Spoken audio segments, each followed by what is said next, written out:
বনে ফেলে রেখে গেছে কে জানে।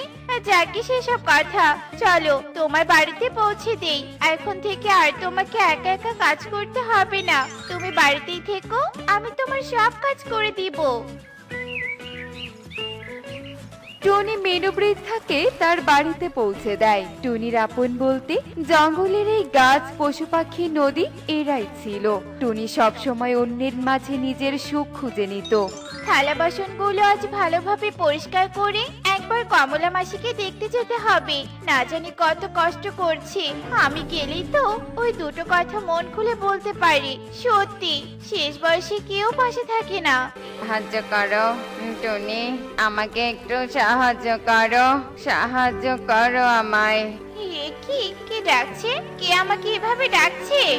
আমি আমি ব্যাঙ কথা বলছি, এই দেখো আমাকে। এ কি ব্যাঙ, তুমি এখানে পড়ে আছো কেন? ব্যাঙ কখনো জল রেখে ডাঙায় থাকে নাকি? আমাকে একটা দুষ্ট বাঘ ধরে নিয়ে যাওয়ার সময় এখানে ফেলে গেছে। তুমি আমাকে একটু জলে ছেড়ে দাও না টুনি। হ্যাঁ ব্যাঙ, এক্ষুনি দিচ্ছি। টুনি ব্যাঙকে জলে ছেড়ে দেয়, আর এসব কিছু গাছের ডালে বসে থাকা কাকুলি দেখতে পায়। আর কাকুলি এসব দেখে ভীষণ হাসতে থাকে। কি হয়েছে কাকুলি দিদি, এভাবে হাসছো কেন? বারে, তুই থাকতে আবার হাসির অন্য কোনো কারণ থাকতে পারে নাকি? আজকাল তো দেখছি তুই বড্ড দয়ালু হয়ে গেছিস, অন্যের কত উপকার করছিস। এমন ভাবে হাসছো যেন আমি হাসির কোনো কাজ করেছি।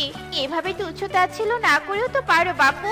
শোন, এমন ছোটখাটো কাজ করে নিজেকে মহান ভাবার দরকার নেই। পাখিদের টাকা পয়সা দিয়ে তো কোনো সাহায্য করার কোনো মুরত নেই।